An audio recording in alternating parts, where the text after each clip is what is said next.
बिस्मिल्लाहिर्रहमानिर्रहीम। अस्सलाम वालेकुम। आज की रिपोर्ट। इसराइल के फौजी अड्डे पर तबाही मच गई, बड़ी तादाद में जंगी तैयारे तबाह, करोड़ों डॉलरों का नुकसान।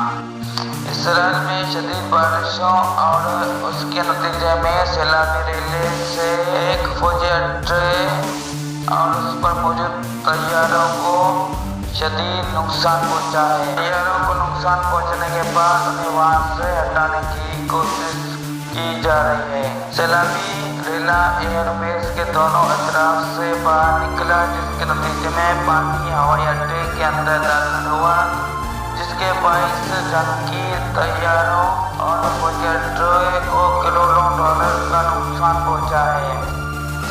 पानी का रेला हवाई अड्डे के गोदाम में दाखिल हो गया, जिसमें जंगी तैयारे खड़े थे।